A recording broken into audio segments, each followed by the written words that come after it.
Hello, my dear angler friends and fellow enthusiasts of the great outdoors. Your favorite fishing expert is back, and today we're diving deep into the exciting prospects for a truly special day, the 3rd of October 2025. Get ready, because this day holds some fantastic opportunities that you absolutely won't want to miss. I've crunched all the numbers, checked every weather model, and the data suggests we're in for a day that could well surprise us with an incredible bite, especially if you know where to look and what to cast. So stick around, because I'm about to reveal why this Friday might just be the one you tell your grandkids about. Let's talk fish, friends. Based on the warming waters and increasing baitfish activity across Australia this spring, October 3 looks promising for several species. First up, Flathead. These ambush predators will be super active. Where to find them? Look for them lying in wait on sandy or muddy bottoms, especially in estuaries and coastal bays where the water is warming up, attracting small prawns and baitfish. Think of those shallow flats and drop-offs, particularly early morning and late afternoon when they're actively feeding.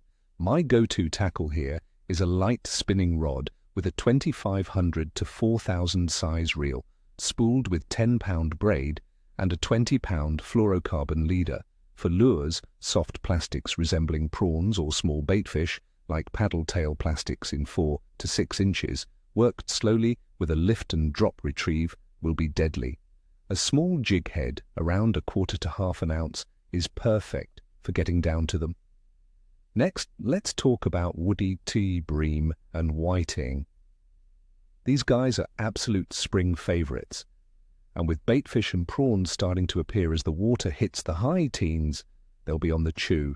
You'll want to target the flats, particularly around weed beds and sand flats in estuaries and sheltered bays.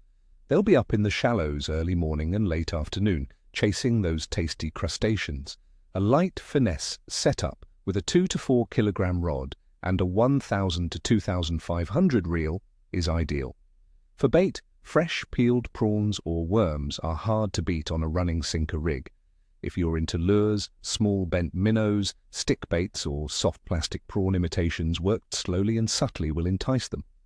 And for those who love a bit of a fight, snapper are moving inshore to spawn in warmer waters, making them more accessible from October to March or April. In Sydney's reef systems, their numbers dramatically increase during this period in 30 to 100 meters of water. I'd suggest heading to those inshore reefs and rocky outcrops.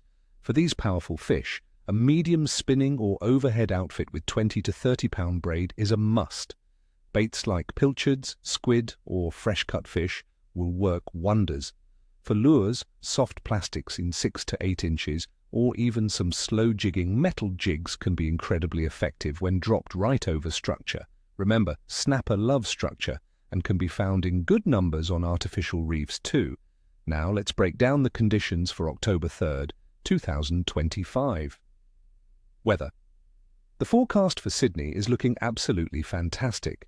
We're expecting sunny skies throughout the day and clear conditions at night with a 0% chance of rain.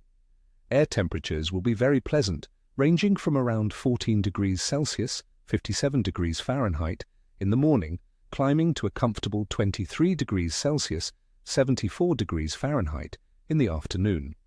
The average wind direction for October is predominantly from the north, which generally brings stable conditions. Atmospheric pressure.